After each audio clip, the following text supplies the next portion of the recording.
Let's go ahead and begin our next unit on texture.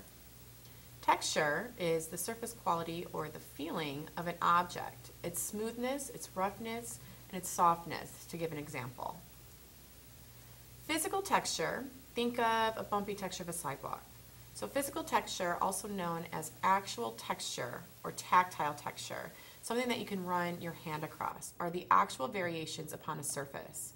This can include, but is not limited to, fur, wood grain, sand, smooth surface of a canvas or metal, glass, and leather. It differentiates itself from visual texture by having a physical quality that can be felt by touch. The specific use of a texture can affect the smoothness that an artwork conveys. For instance, use of rough surfaces can be visually active, while smooth surfaces can be visually restful. The use of both can give a sense of personality to a design, or utilized to create emphasis or rhythm and contrast as well. Visual texture, on the other hand, is the illusion of having physical texture. It's an illusion.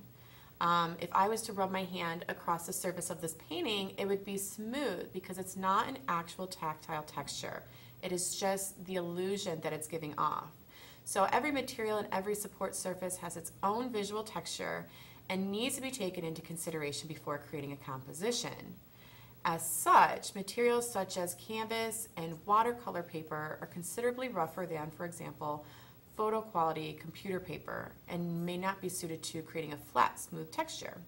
So photography, drawings, and paintings use what's called visual texture, both to portray their subject matter realistically and with interpretation. So texture in these medias are generally created by the repetition of shape and line. So looking at these examples here, the dots used for the painting over on the left, the proximity of the dots together kind of creates like that bumpy kind of feel to it. And then the image of the folded papers over to the right, the folds create different values, which kind of release kind of like this jagged surface and so forth. Let's observe these next paintings and how patterns, lines, value, and even shape are used to create the illusion of visual texture.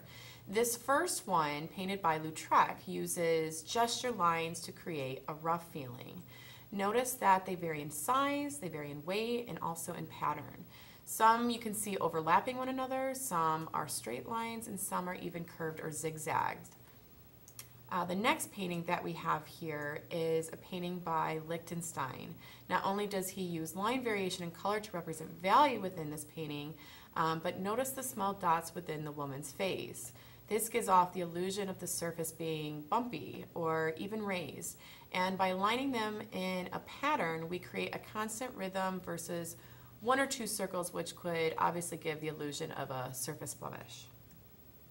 So let's take a minute to discuss this next piece by Klimt. I will pause this tutorial so that you can observe and pinpoint where the visual texture is represented and the illusion that it creates within this painting. So let's review now. When creating visual texture for our works of art, we need to practice with points, with line, and even sometimes with text in a pattern or line to represent a sense of visual texture. Some adjectives to think about when representing texture other than smooth or rough could be furry, they could be fuzzy, hairy, fluffy, metallic, glassy, and even bumpy. So think about what other adjectives that you can think of to describe texture in works of art, and maybe even using these as some examples to gather those adjectives. So texture is an important art element here because it engages another sense besides sight. It appeals to our sense of touch.